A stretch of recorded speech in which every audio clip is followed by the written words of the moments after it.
It's the HipHopGamer Show. What it is, HipHopGamer Show. What's up? This is E3 2015. It's the one and only hip-hop gamer. I'm standing next to a legend, all right? Hands down. I just came out the theater, Uncharted 4. And like I told you before, I'm gonna say on camera, at E3 there's a lot of great shit. But then you got something that's elite. Uncharted 4 is the best looking, performing, polished, crisp. Oh my God. What the fuck did I just see?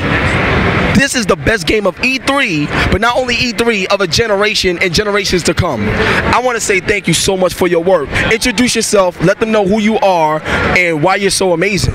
I'm Jeremy Yates. I'm the lead animator on Uncharted 4. So I've been working on Uncharted since 2005. So I've been there from the very, very beginning. It has been a huge milestone in my life, right? Like my kids have grown up with this. Like my daughter was born when we started making Uncharted. She's in junior high now, so they have grown up as part of this thing. And like, for me, when they asked me what my favorite movie was as a kid, it was Indiana Jones.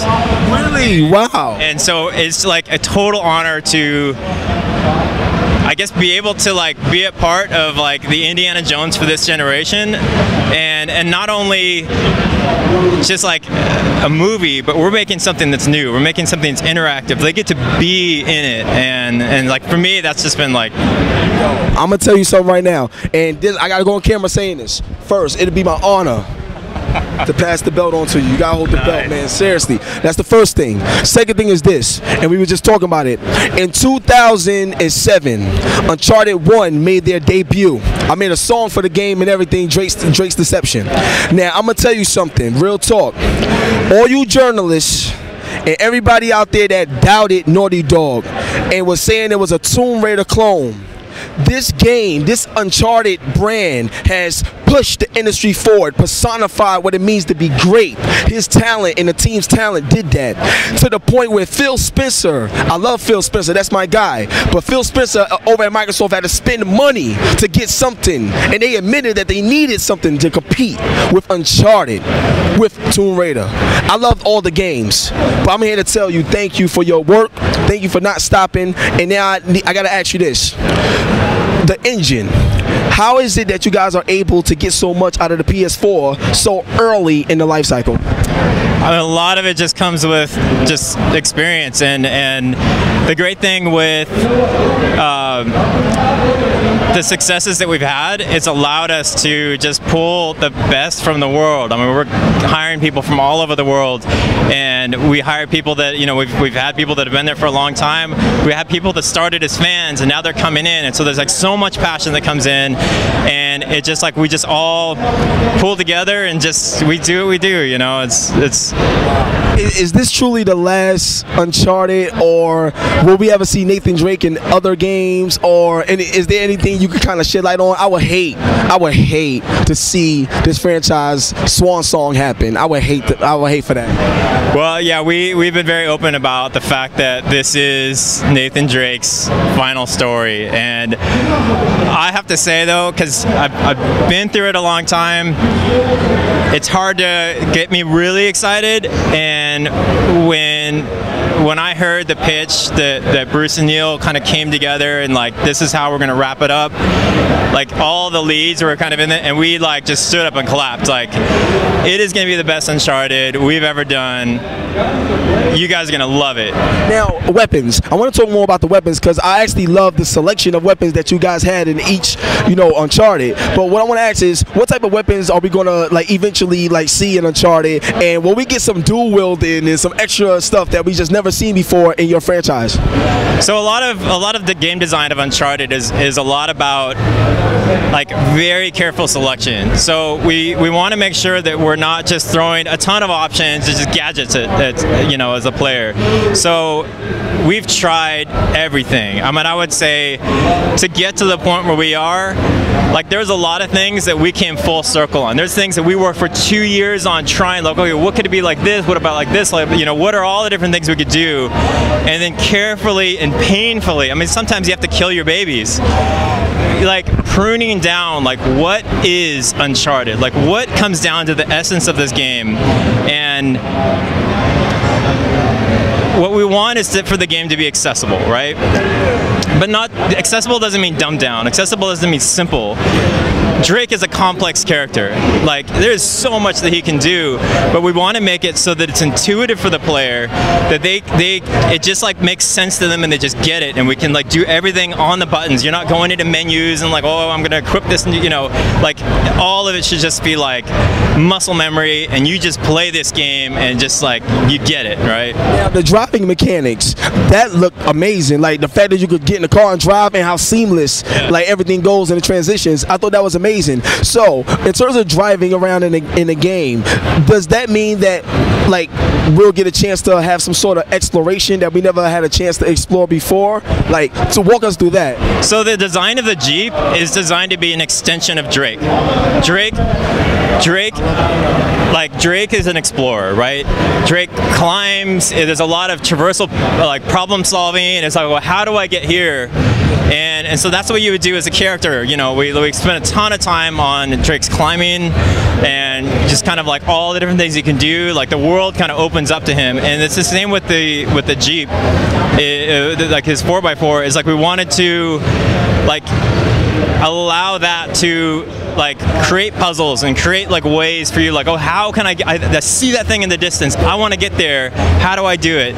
And these are my tools. And a lot of the mechanics that we've done, we've been very careful to like make it so they all overlap, right? So you see with the Jeep, we showed the PSX, we have the grapple mechanic, right? Well, as you see in this, you can grapple from the Jeep, you can jump, grapple, you know, all that kind of stuff. And so like all those things all layer together and work together, and that's a big part of the design, and that's part of just that like this very careful selection process of like exactly what are we going to have and how do they all work together seamlessly, and flow is like a big part of our design. We want you to be able to go from one thing to another just seamlessly, and just like it's just intuitive, right? 3 more questions, and I'm gonna let the legend go. 3 more questions. Next question is this: when you first started gaming, what's the difference between when you first started gaming as opposed to when you first became a game developer? How did you take your love for gaming and turn it into something that other people could love you for? You know what I'm saying? Walk us through that, because I think it's those type of questions that people get a chance to engage and actually love the person behind the work instead of just the work only, because that's important to me. I love this guy, man. This is the guy right there. He's an amazing guy right there. So, I mean, for me, like, I grew up as a gamer and a movie watcher. And shout out to Critical Eye. He's our movie buff. This is my man right here. Nice. So for me, it's just been kind of an honor. It's like, so I started in the film industry, and so that's kind of like where I got my background and my roots. And a lot of the studios that I was working at were working on tight budgets, television, like fast turnaround, and that's what taught me the game industry. Just getting fast at production and efficient and resourceful, and it's just been really cool to kind of like merge those two, because games used to be games, right? And I still love those, right? But now games can be movies, you know, and just like that's something that we really push at Naughty Dog, is that cinematic experience.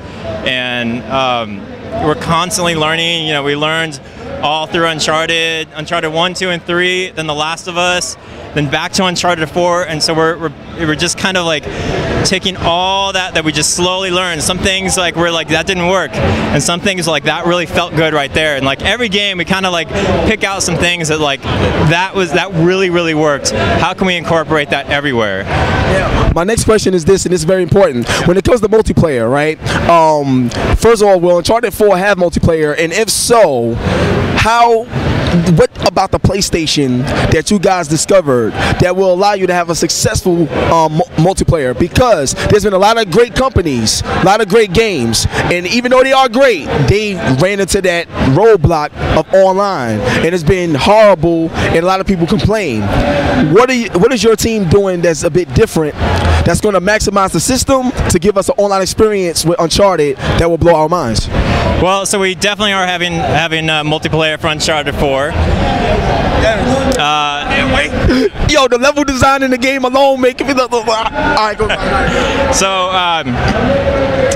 So we're not giving out any more details about what's going on in there. That's to come. That's to come. It's gonna be awesome. I'm trying. I think for us, like one of the things that really makes the Uncharted multiplayer different is it's about Drake, and like everything that we do to make his core solid. That's the character that you play in multiplayer, right? The abilities you have, that flow that I'm talking about, like we use multiplayer and single player to push each other to just make it like as flawless as possible. So, last question. This is very important, right? Now, Naughty Dog. Everybody and a mama in the community keeps asking me to ask y'all about Jak and Daxter, right?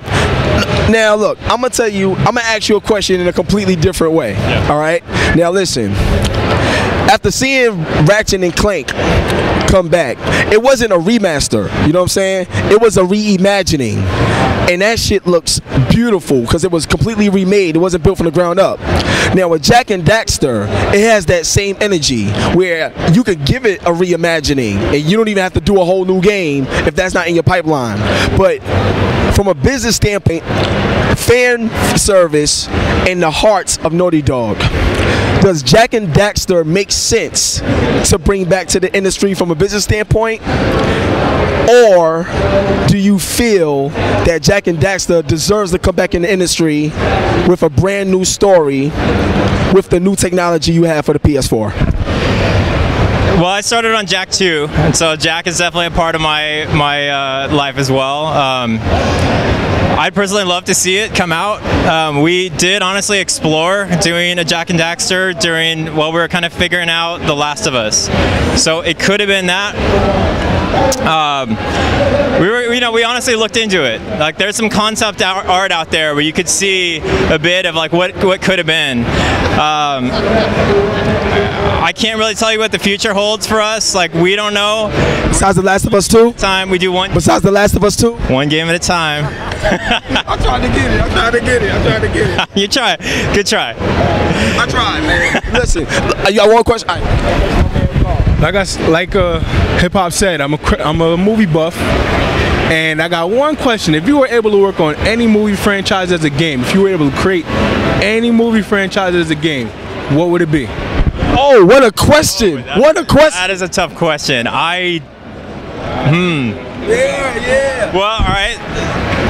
Not to plug this again, but like I said, Indiana Jones was my childhood favorite. Like that got me into that spirit of adventuring, and it's influenced me so much. And to be a part of that, like, not to say we've already done it, but we're doing it. All right, cool. I respect that. Yo, look, I love you, man. Thank you so much, man. No, listen. Thank you for the passion that you have. Like seriously, you inspire us. Like, you're who we do this for. We love the fans. It's, you know, like we do our thing and we're so close to it, and so it's really helpful to have you guys out there cheering us on. Always. You know, listen, man, my grandmother passed away in 2010. She's the one who taught me how to play games when I was 4 years old, man. I've been playing games since then. I played all the Naughty Dogs games. I still have them now, and being next to you is what the industry is about. Love, fun, and share. I thank you. Seriously, I thank you. Yo, it's your boy HipHopGamer, man. On the count of 3, we just got to give a big sound, Uncharted. On the count of 3, Uncharted. You want to get in on this? Want to get on this? On the count of 3, we're going to say Uncharted, all right? Okay, 1, 2, 3. Uncharted! And we out, baby. Peace. Oh.